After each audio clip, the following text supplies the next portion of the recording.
500 और 1000 के पुराने नोट बंद होने के बाद केंद्र सरकार लोगों की जरूरतों और सुझावों के आधार पर हर रोज नए नए बदलाव कर रही है। शुक्रवार से भी कुछ नए दिशा निर्देश लागू हो गए, जिनके अनुसार बैंकों और डाकघरों में 500 और 1000 के पुराने नोट नहीं बदले जा रहे हैं। पुराने नोट बैंकों में जमा करने की सुविधा जारी रहेगी।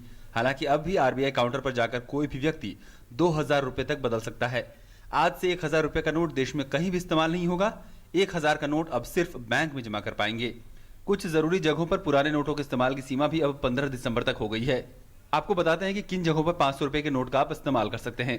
सरकारी स्कूलों कॉलेजों में प्रति छात्र 2000 रुपए तक की फीस दी जा सकती है। सहकारी स्टोर जैसे सफल दूध की डेयरी से एक बार में 5000 रुपए तक की खरीदारी की जा सकती है। बिजली और पानी के बिलों का भुगतान करने के लिए, प्रीपेड मोबाइल के लिए 500 रुपए तक के रिचार्ज के लिए भी पुराने नोट का प्रयोग किया जा सकता है। सरकारी अस्पताल और सरकारी दवा की दुकान पर, रेलवे टिकट, सरकारी बस टिकट, एयरपोर्ट पर काउंटर से ली गई हवाई टिकट, उपनगरीय और मेट्रो रेल टिकट के लिए भी पुराने नोट स्वीकार किए जाएंगे।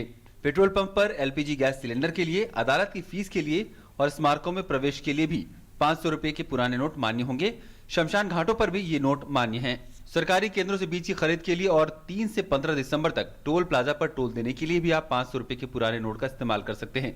2 दिसंबर तक टोल बूथ पर टोल चार्ज नहीं लिया जा रहा है। सरकार के इन फैसलों से बैंकों के आगे की कतारें भी छोटी होती दिख रही हैं। हाँ, लाइन बहुत कम हुई है, बहुत कम लाइन, बहुत पहले बहुत लाइन होती थी, अब काफी अच्छी हो गई। बहुत कम है, पहले बहुत ज्यादा लंबी थी।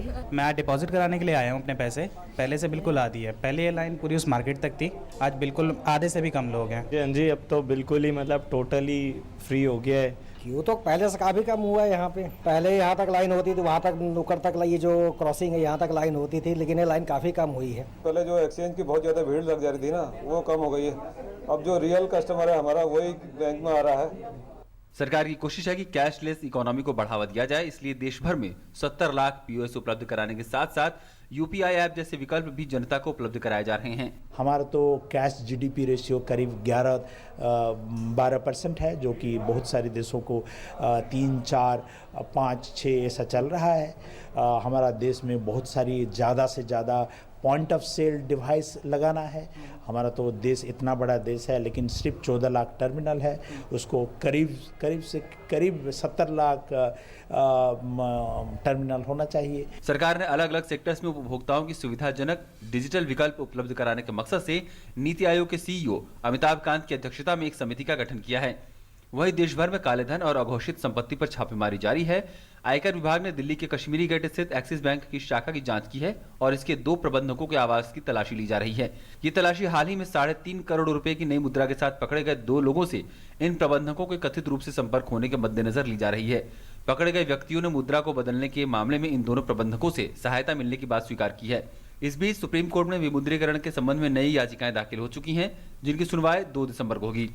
शुक्रवार को अदालत ने केंद्र से इस मामले में एक और हलफनामा दाखिल करने को भी कहा है। सुप्रीम कोर्ट को केंद्र की उस याचिका पर भी सुनवाई करनी है जिसमें विभिन्न हाईकोर्ट में चल रहे विमुद्रीकरण से जुड़े मामलों को किसी एक जगह स्थानांतरित करने की मांग की गई है।